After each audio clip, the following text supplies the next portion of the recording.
ما شاید دیر بیاییم. آره واقعا میتونم تو بگو انگلیسی یاد نداری نه؟ در فارسی بگو تمام مشکل تو چی شد؟ در چی وضعیت است؟ تاریخ 27 بردیده خانم در دریا هفته رو غرق شد. 2 پلیس یونان هم وساله بود، اصلا کاری نکرد، فقط سعی میکرد و میخندیدن، فقط میخندیدن. دوباره ما آمدیم سر مرز، دوباره از آتن برگشتیم رفتیم سر مرز یونان رفتیم پاسگاه و اینا رو گشتیم. اینا جواب درست بر ما ندادن، جواب سر بالا دادن و یک تعدادش ما رو از پاسگاه انداختن بیرون. چه داره تو بچه؟ یک دونه بچه داره، یه بچه مینه. دیگه ما و این بچه یک شب حادثه چی رقم غرق شده میرو بگو کلا که اومدیم چی رقم شد چی رقم نشد. ما که آمدیم تاریخ 27 شب بود روز بود، ساعتای 4:45 بود.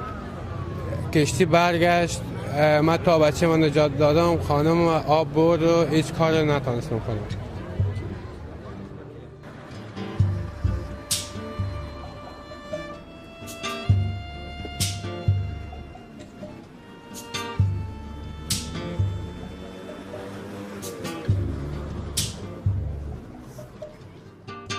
When we made this film about refugees in Greece, I was constantly reminded of my own experience when I fled apartheid South Africa over 30 years ago. I was a political activist, white, middle class and university educated. Given these advantages, I had everything going for me. My journey and reception in England was very different, of course, probably because I was white and middle class and because anti-apartheid refugees were few in number and generally welcomed. The 80s were also a time of economic crisis, of course, a period of austerity now referred to as the winter of discontent. A difference then, though, was that refugees and migrants were not blamed as a contributing factor to the collapsed economy. I soon ran out of money and walked into a police station. The sergeant advised me to go to the Home Office to apply for asylum, something I hadn't considered. But I had no money to get there, so he gave me cash from his own pocket. Can you imagine that happening today, when most refugees shy away from any authority because their stories are hardly listened to and much less believed? No one called me bogus or an economic migrant, and there was absolutely no danger of my being detained or accused of coming to England to take locals' jobs. It was a profoundly different experience to how refugees are treated nowadays.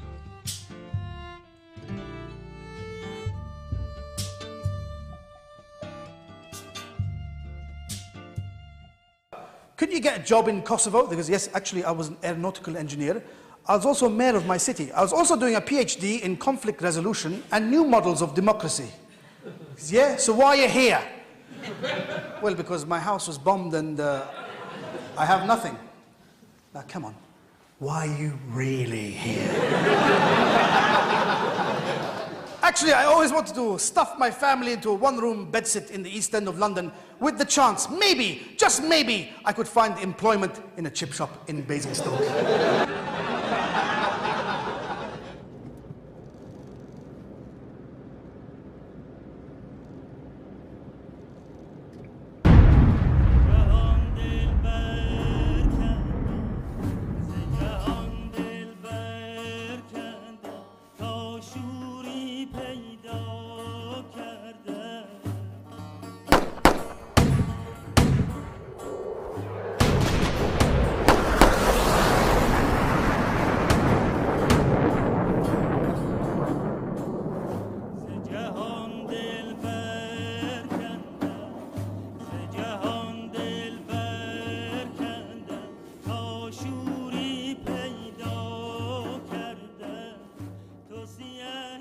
It is, of course, a misconception that most refugees fleeing war and persecution head for Europe.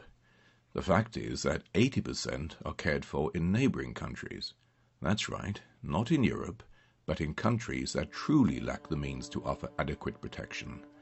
Pakistan hosts about 1.7 million refugees. Compare that to 1.3 million, the total number of refugees in all 27 EU states. The Dadaab refugee camp in Kenya is the largest in the world. 500,000 Somalis live there. I still live in the UK, where, last year, there were some 25,000 asylum applications. That is 5% of the entire Dadaab camp population. The journey to Europe is one of extreme danger, fraught with life-threatening hurdles. Without valid travel documents, unable to legally board a plane and facing increasingly restrictive border controls, many refugees have no alternative but to place themselves in the hands of smugglers in their attempt to reach protection.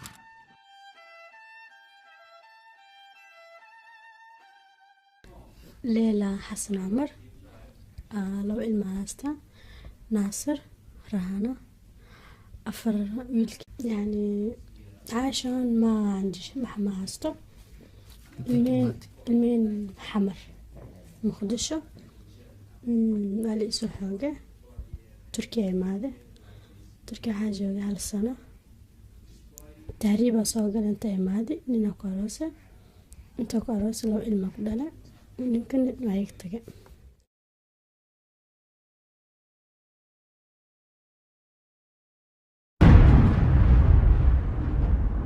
Like Layla, today, very many asylum seekers enter the EU through Greece, and once there, in Europe, they mistakenly believe they have finally reached safety. A democracy in crisis, an economic watershed, devastating cuts in the public sector, and, ironically, as refugees arrive in Greece, many Greeks struggling to survive are choosing to move abroad.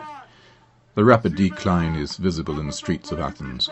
Many shops have pulled down the shutters. Escalating numbers of people are sleeping rough. Crime is spreading to areas that were considered safe just a couple of years ago.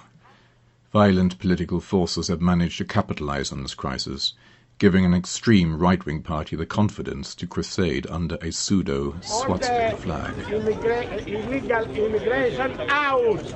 Out of my country! Out of my home! The living conditions for migrants and refugees in Greece are worsening by the day. Although even prior to the imposition of harsh austerity measures, their situation was already unbearable. Even then, the state detained many refugees and exposed most others to dire living conditions. Greece has demonstrably failed to establish a system to fairly assess their protection claims, placing them at clear risk of being returned to the countries where they were persecuted. Now, distrustful of the ineffective system, most refugees see little purpose in even applying for asylum. And for those who do try, they soon learn how difficult it is to get one's story heard. We now hear some Europeans ask, why don't they just go somewhere else? Well, they would if they could, but legally they just can't. And this is because the EU Dublin regulation requires them to lodge their applications in the first European country they reach.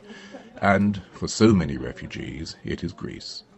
It is clear that the Dublin system is failing to protect the rights of asylum seekers because it is based on the false assumption that all European countries offer an adequate level of protection. But it is also failing European states at the borders by putting more pressure on their systems, often already weak. But, finally, a breakthrough, well, of sorts. In 2011, the European Court of Human Rights, in the MSS judgment, recognized that Greece, an EU member state, is not a safe place for refugees. As a result, European countries stopped sending asylum seekers back to Greece. This ruling was extremely important, but it didn't help the thousands of refugees still in Greece, unable to leave, and who continue to face the conditions the court considered to be inhuman and degrading treatment. These are the refugees we went to Athens to meet, people determined to have a future. How much further to go, they may ask, until we can reach safety? I will take this road so much farther, though I know not where it takes me. But when I came to Greece, unfortunately, it was a shock for me. Because everybody look for you as a third-grade person, as an animal. Let us to be very clear. Here, everybody consider you as an animal. people has their own problems, they want to solve it, they have no time for us. They told you that, why you came here? You have to go to your country, even officials. This is not the talk only of the street. Even the official people don't welcome us here, although we have real problems that force us to come here. And also the other bad thing that we came at a very difficult time. Now Greeks suffer from the economical crisis.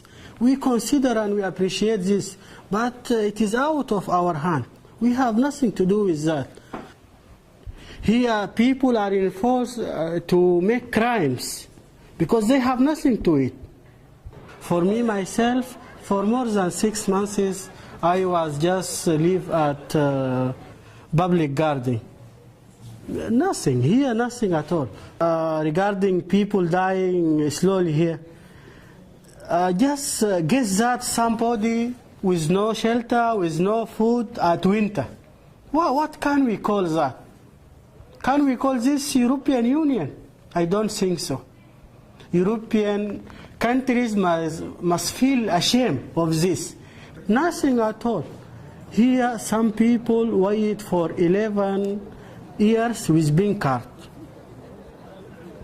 Which country does like this?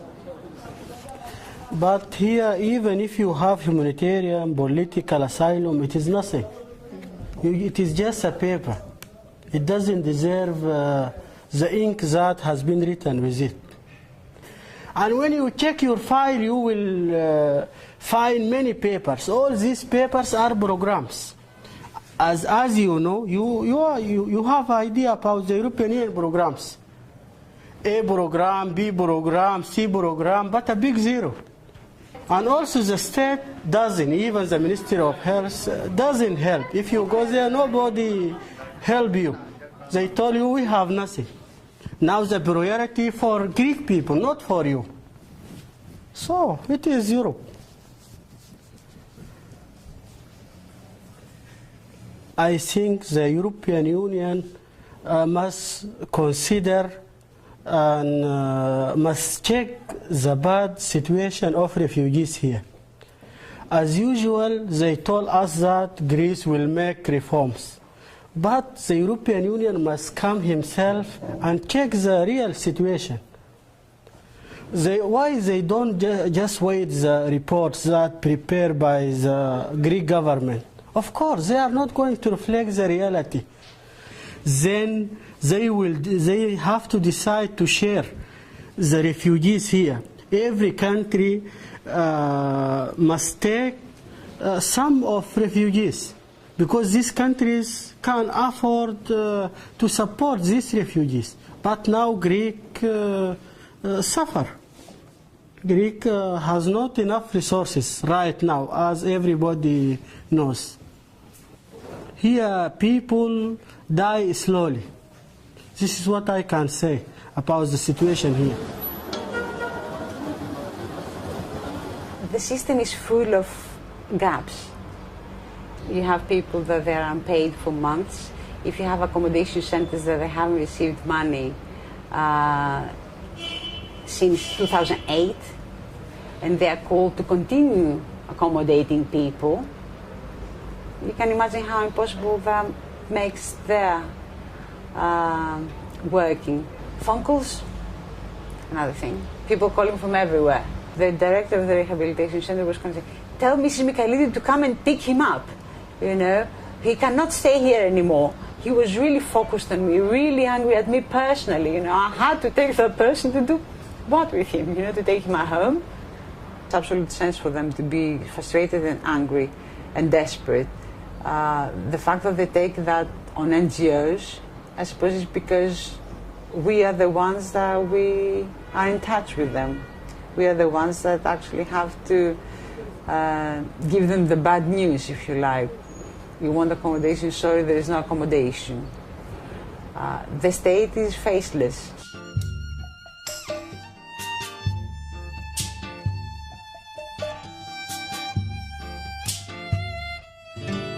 right now I live in the park. I don't have as you see, many of these people sleep in the park, in the corner of the street, 10, 15, 20, 30 people. There is no suitable reception system in Greece to meet the basic needs of asylum seekers. In the entire country there are fewer than 1,000 reception places, and for those who can't access the scarce accommodation, they have to rely on ad hoc assistance from Greek NGOs, churches, volunteers and migrant communities. کرایه سنگینه، اینجا درآمد نیست، کار نیست، کل مردم از مشکلات فرار کرده این طرف میآید. اینجا بچهای کوچیک، کل بچهای اینجا در پارک نه جای بازی دارن نه. Refugees are resourceful by necessity. Self-support and camaraderie is high, and many manage to find some accommodation even though it is often woefully inadequate. Too many families sharing a single room, but still it is safer than the outside.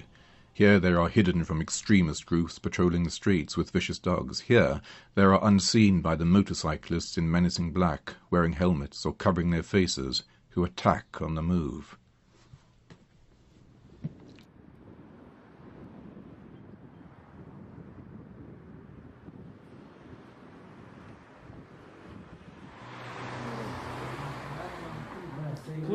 پولی که از همه جمع میکنیم از همون پول مثلا آب و برق اینا پرداخت میشه.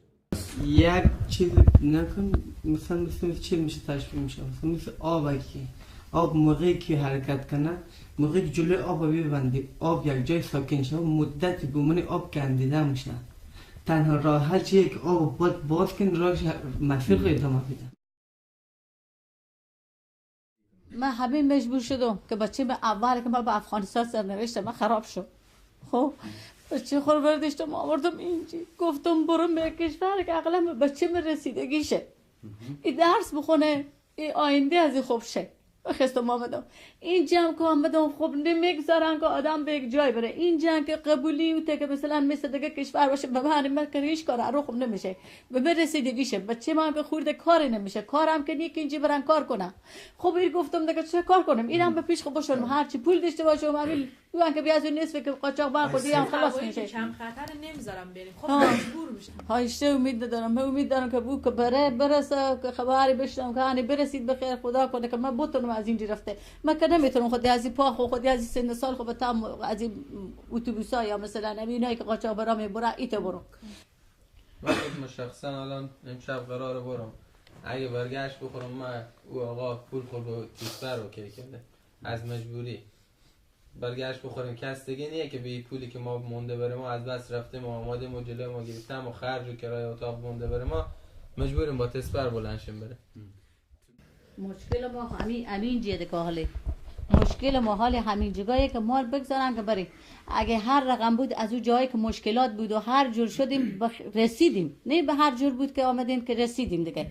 اگه پام شکست، اگه هر باد کرد، اگه افتادم به تکوا، هر جور شدم خب آخر رسیدیم. انالی مشکلات مانه که ما نمیگذارن با هیچ رقم بریم، یعنی اینکه مگر به این رقم مشکلات ها بچه ما بره. فقط همین قاچاق برایم پولا مردم میستونم، پولا رو میخورم، نسبی بی سرنوشت به زین جادم میمانه. من والا صحیح یادم نمیاد، من رفتم آخر از کوچه یک دکان است، رفتم از اونجا یک چیز خریدم، پس میادم خانه دیگه شدم یک وقتی در خانه دو شما میکنی سرم درد میکنه، این قسمت درد میکنه. باز دیدم که خون شده، باز بچه ها گفتن که رفته بودم در بیرون به خاطر خرید، یک کوچیک دختر ما همراه ما بود، رفتیم که نان بخریم. این بنده خدا از ما پیشتر رفته بود که نان بخره، بعد در برگشت این زودتر از ما رفته بود خرید کده بود. در برگشت وقتی که ما آمدیم افتاده بود روی زمین که خون از سر و صورتش جاری بود. بعد ما داد و بیداد کردیم و دختری من گریان کرد که چرا ایت شده. منم داد و بیداد کردیم که کی زده هیچ کسی نبود، ولی جلوتر از اینا دو دختر با 4 تا پسر یونانی گفته خندیده یعنی دا قدم جلوتر از اینا از ما رد شدن خلاصه. من فکر اونم 100% اونا زدن به خاطری که دیگه احتمال نمیدونم که شاید خودت جنگمن کرده باشه. نه یه اهل جنگ نیست، خیلی آدم ساکت آرام خلاصه است، اصلا به جنوانی جنگ. کدام دوزی موزی میکنه کدام وسایلش گم باشه جدی؟ نه هیچ گونه وسایلش هم نداشت، هیچ امرای خود نداره. ولی متاسفانه ما چند دقیقه پیش بیرون رفته بود؟ از صبحی بیرون است یا تازه بیرون رفته؟ نه تازه بیرون رفته، حدود ساعت 9 شب بود که بیرون رفته بودیم و دقیقاً اون 9 دقیقه و 12 دقیقه امی حدودا اتفاق افتاده خلاصه. ولی ما مطمئن هستم که همون چند برنامه کسی است، گروهی است به نام فاشیست یا Actually, the Greek people are not racists, but I'm aware of some incidents. We don't have serious cases, but in any case, we are trying to take all the measures to avoid or to suspend this kind of racism attacks. I couldn't say it's not serious because even one incident is serious, but at least it's under control. And no, the situation is far from being under control. Racist violence has escalated in the last years in a rather predictable way. These are not single incidents. These are systematic group extremist incidents against migrants, especially in the center of Athens. So racist violence is not reported to the police because people are afraid of the police. Are afraid that police will do nothing, but they are also afraid that the police will victimize them. Half of the alleged perpetrators of racist incidents are public officers, either police, port guards, police officers, or other special forces. Our research has shown that things can change very rapidly. So we have many incidents where Greek citizens have protested against racist violence suffered by migrants and refugees. They said that they went to the police to denounce a racist attack against Afghans in their neighborhood where they also live. And in the end, the police case stated that these were Greeks that were attacked by Afghans. Can you believe that? So we have a twofold problem. On one hand, we have the conscious abstaining of the Greek state of doing anything in order to protect rights of migrants and refugees. And on the other hand, we have the total lack of administrative capacity and the structures, and of course the funding. You don't want to get the funding. There are many funds available from the European Refugee Fund, the European Integration Fund regarding migrants that live in Greece, and other European funds like the Return Fund, which could fund really the efforts of the Greek state once it will decide to really tackle the issue for the benefit of all residents of the area, not just of migrant refugees, but also of the indigenous population.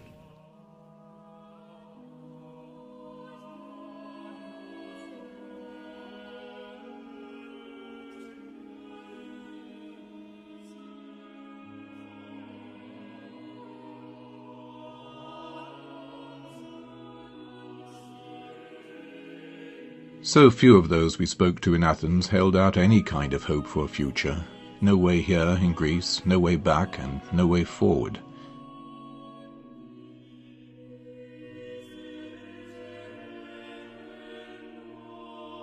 But there are those for whom giving up is unthinkable. Adewale is one of them.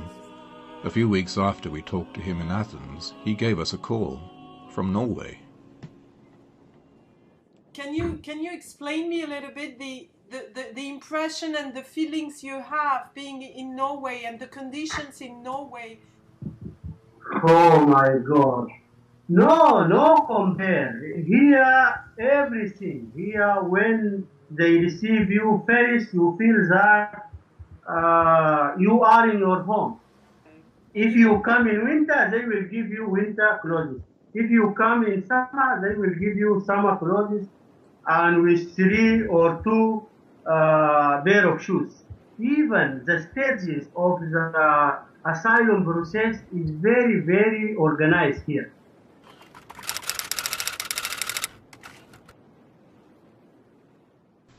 Adewala's journey from Greece to Norway dramatically illustrates the profoundly different ways in which refugees are treated in Europe. It amounts to a lottery. People will do anything remotely possible to leave those countries in which their very basic needs are disregarded. This human impulse never has and never will be obstructed by a regulation. But the Dublin system is blind to this social reality, forcing asylum seekers to move on once again in search of some kind of dignified life, but at a price, as now the smugglers and the mafias lie in wait. But to be able to travel, they need cash to pay for fake documents and to enrich the smugglers, with the high risk that these criminals will simply disappear with their money. For refugees living with no hope, resorting to the smugglers is a terrible choice. Worse still, it is an underground system that excludes those for whom the trip is too expensive or dangerous, such as the sick and the elderly and families with children. When setting off, it is impossible for refugees to imagine how their journey will end. Some stories are shocking, such as Gebera from Somalia, who walked from Athens to Budapest.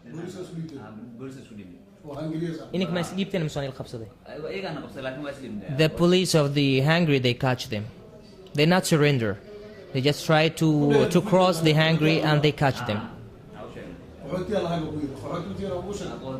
And after that, when they catch them, they surrender. They said, we are refugee from Somalia. They put him in the camp 1 month. And they said, there is no problem, you can stay here and don't worry, everything will be good.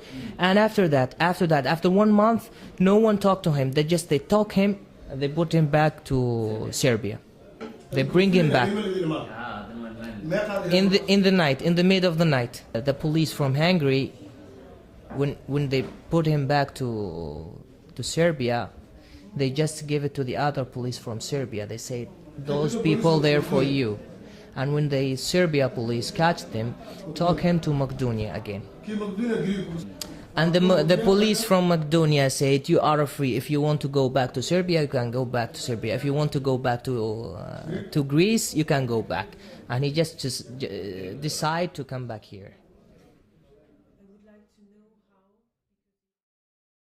Gebera was returned from Hungary to Serbia because Hungarian authorities routinely refused to examine on the merits those claims of asylum seekers arriving through Serbia. This Hungarian practice is based on the entirely wrong presumption that Serbia is able and willing to provide protection to these people. However, since 2009, Serbia has granted international protection to only 5 people. And so Gebera came full circle back to Athens by his own means. But he will probably try again soon, because some people never give up. Gebera is one of life's survivors, but many more perish on their journey to Europe. Europe has to recognize that these drownings are a shameful tragedy.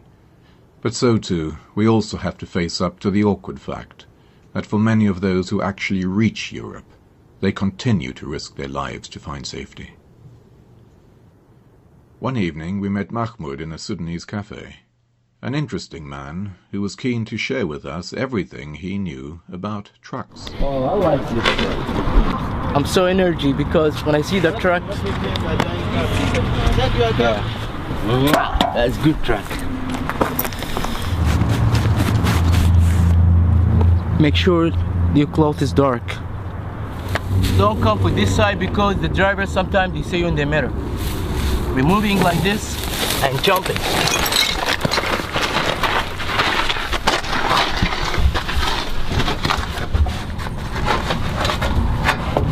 And sit.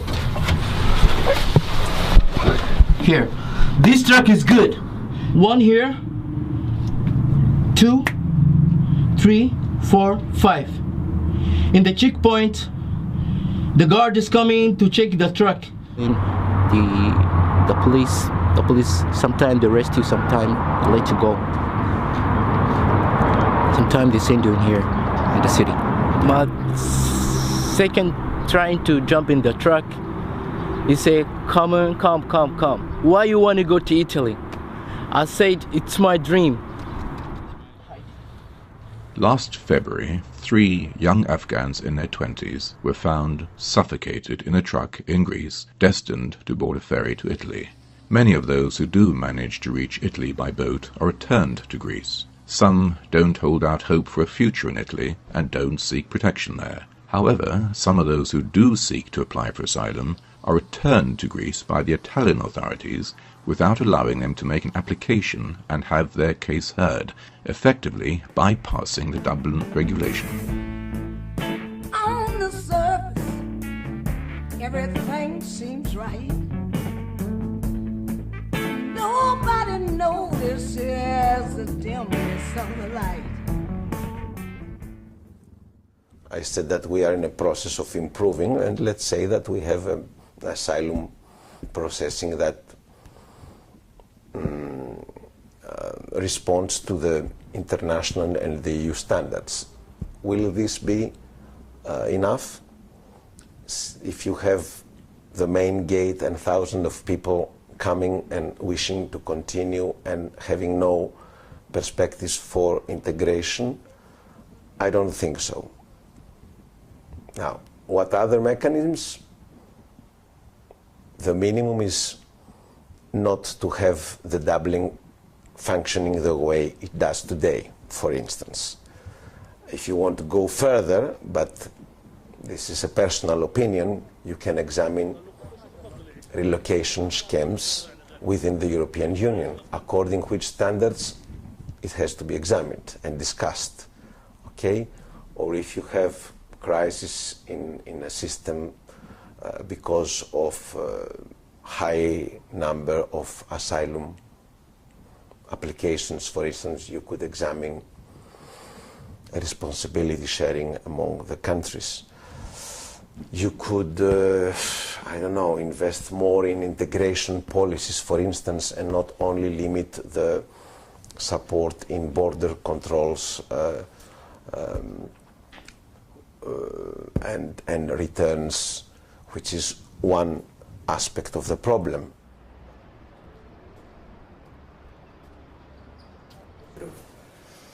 But I wish that member states would be more open to alleviate Greece on this.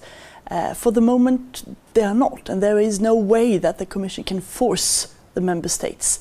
We can encourage other member states to take on board refugees who have been granted asylum in Greece to come to their country. We can encourage them, we can fund it, we can create sort of good conditions, we can sponsor the trips and so on, but we cannot force them, so this has to be voluntary. There might be ways to do this in the future, but I think also that depends very much on the results, on the willingness from the Greek government to show that they are really committed to take their part. Then the willingness from member states might increase as well. How can I say that? You know how in school when there is one kid that is being bullied and put in the corner, maybe because they look ugly or they play pranks or whatever, and then it becomes like a joke and everybody just puts them in the corner and keeps bashing them, you know? And Greece has become a bit like that, you know, because we have lost credibility on so many other things and nobody believes us anymore on anything, you know, and they want to see results. And I can understand that frustration to some extent. Again, as it would be though for the kid that is being bullied, I think that, you know, that's also not a very good way of handling things. And I think there's huge expectation, you know, that within a couple of months everything will be functioning, but that simply doesn't work that way. And I think what we need to be looking for is something that has been already, let's say, planned. That is the common European asylum system. So really, common standards in the procedures, the same way of interpreting the definition of who is a refugee and who is not. Relatively comparable eligibility rates, so that it shouldn't make a big difference to people whether they land in Italy or they land in Finland. The status should be approximately the same throughout.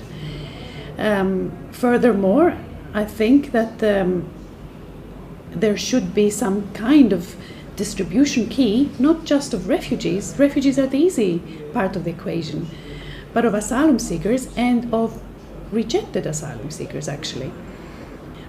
So I think there are huge margins of genuine burden sharing and solidarity in the European Union at the moment that are not really being explored or very openly discussed. If Europe wants to call itself Europe, there are very many different aspects of it at the moment that we are in discussion in the public debate, and one of them is very clearly this. You can't expect from the relatively poor, relatively small countries on the borders of Europe to keep the burden totally to themselves. I think that's unreasonable, I would say. I think that Europe will have an obligation, actually, to move with us towards a common European asylum system that is, genuinely so.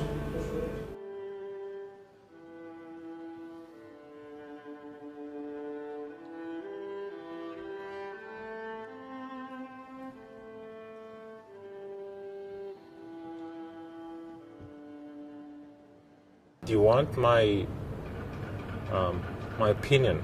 These people should be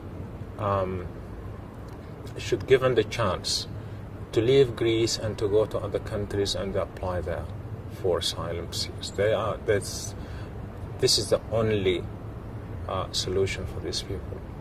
Here it is very difficult, and it is almost impossible to be improved. At least now. We need years and years to see an improvement. This Dublin thing is a real problem for these people. It's a real problem. Sometimes they catch them and they put them in jail and so on and so on. So this is the continuity of the dangerous thing. Let us be some way, legal way, to help these people. Mother lost her child 3 months on her hands because of the cold.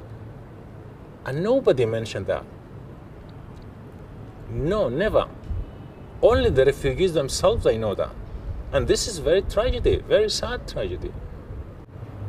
They have to feed themselves. So many of them, they depend on the garbages, especially the one near the supermarkets. They are everywhere and nowhere. And so there is a need, at least, to hear them.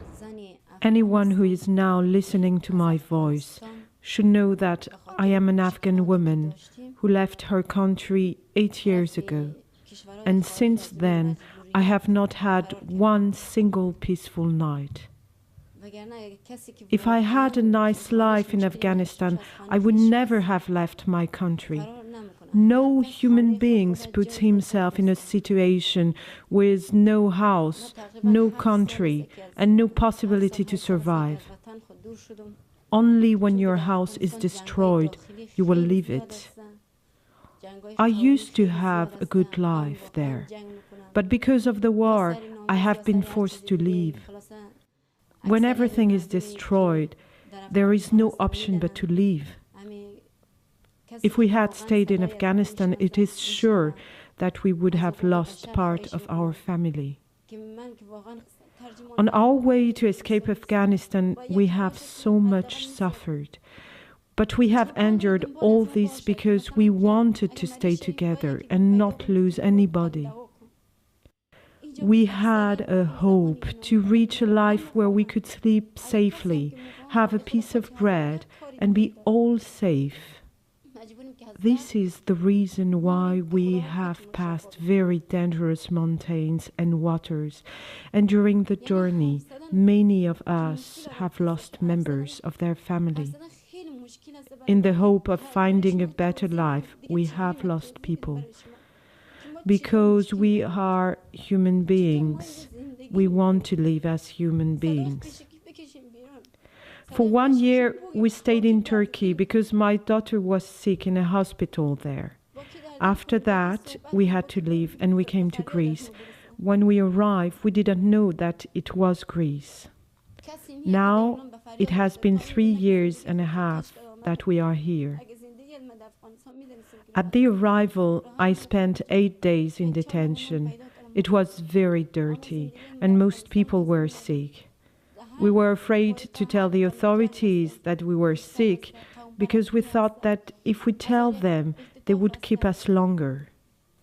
After we came out, we came to Athens. We didn't know where to go. Nobody informed us. I remember I was walking all day in the park, as we did not have a place to stay. We didn't know what to do. Those who can are leaving Greece, but we lost all our money with smugglers. We don't have any way to return back or to go ahead. In these 3 years and a half, I have not slept in peace. Everyone knows what the conditions in Greece are. There is no need to explain more. Greeks themselves are fleeing their country. I am not alone here. There are many families here. We are now 3 families in one room. 3 families in one room. It is very difficult. It is very difficult to find a piece of bread. So we eat food out of the garbage just to survive. We are living just like animals. I cannot send my children to school. It is not safe. They could be attacked on their way to school. We are scared when our men go out. We are scared that fascists attack them. God, what will happen with my children? We did all this so they could have a life, but they don't have any future here. For us, really, life here is a second Afghanistan.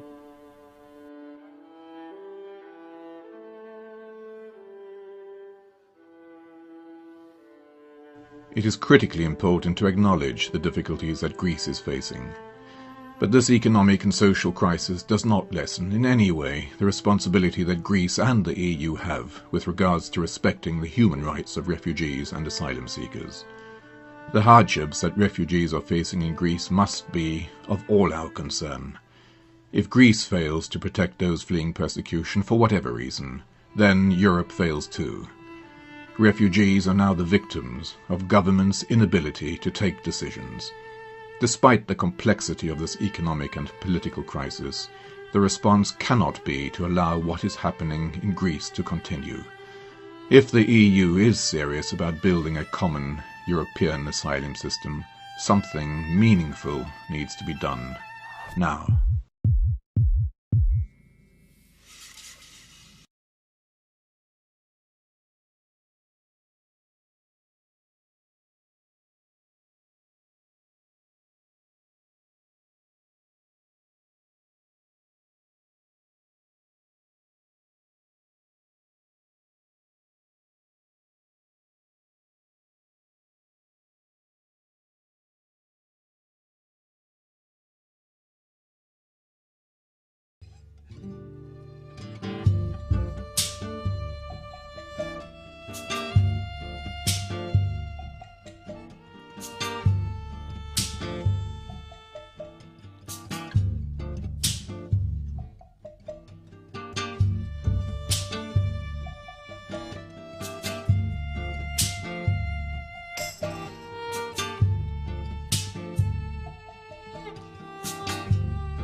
Before 2 months, I went to the university to learn Greek lessons. They told me we need 700 euro.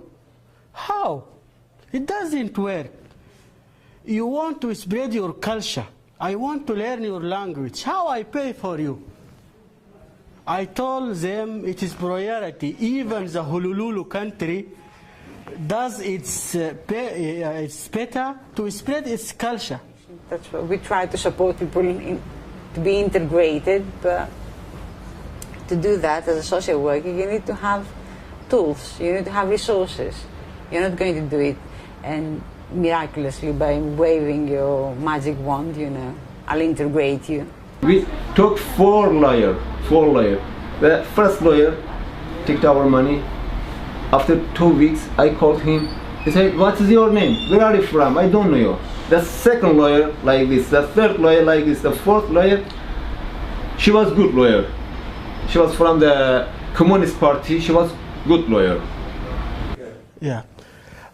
Thank you very much for this chance, and really it was very great for me to find somebody to listen to me.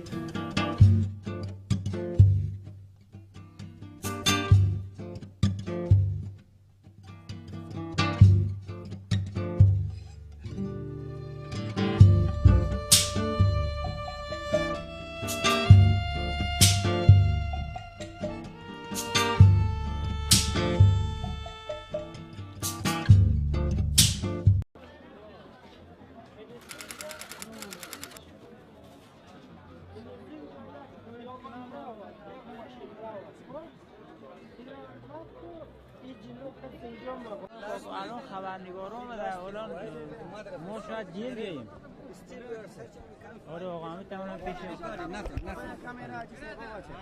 تو بگو انگلیسی یاد نداری نه؟ در فارسی بگو تمام مشکل تو چی شد؟ در چی وضعیت رسیدن؟ از تاریخ 27 بردیده خانم در دریا افتاد و غرق شد. 2 تا پلیس یونان هم وساله بود، اصلا کاری نکرد، فقط سعی میکرد و میخندیدن. فقط میخندیدن. دوباره ما آمدیم سر مرز، آمدیم دوباره از آتن برگشتیم رفتیم سر مرز یونان رفتیم پاسگاه و اینا رو گشتیم. اینا جواب درست بر ما ندادن، جواب سربالا دادن و یک تعدادش ما رو از پاسگاه انداختن بیرون. To take locals' jobs. It was a profoundly different experience to how refugees are treated nowadays.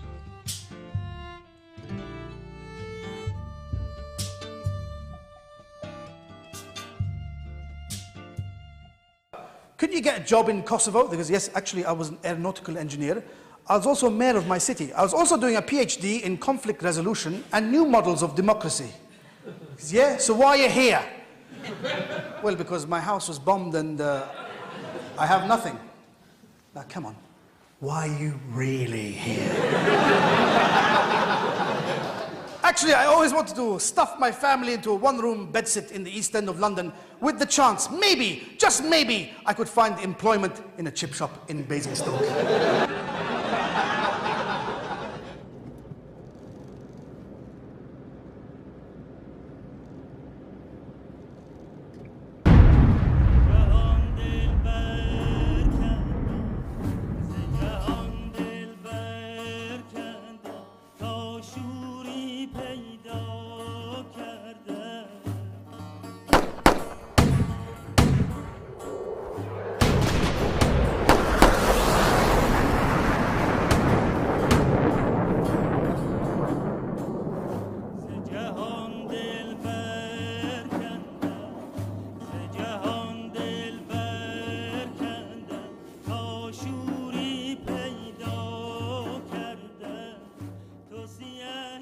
It is, of course, a misconception that most refugees fleeing war and persecution head for Europe.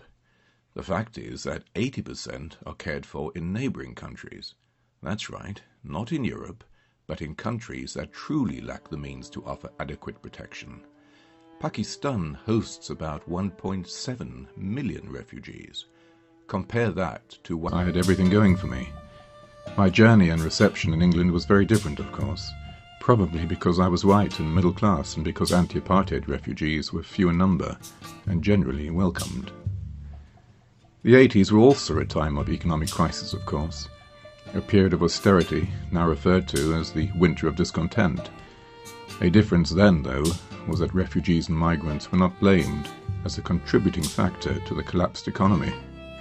I soon ran out of money and walked into a police station. The sergeant advised me to go to the Home Office to apply for asylum, something I hadn't considered. But I had no money to get there, so he gave me cash from his own pocket. Can you imagine that happening today, when most refugees shy away from any authority because their stories are hardly listened to and much less believed? No one called me bogus or an economic migrant, and there was absolutely no danger of my being detained or accused of coming to England.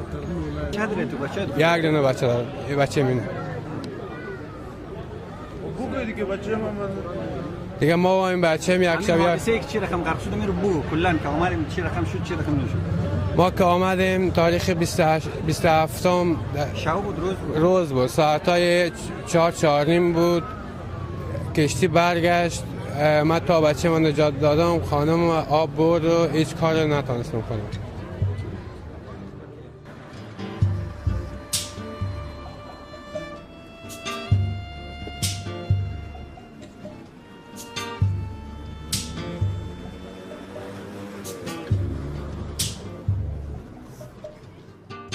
When we made this film about refugees in Greece, I was constantly reminded of my own experience when I fled apartheid South Africa over 30 years ago.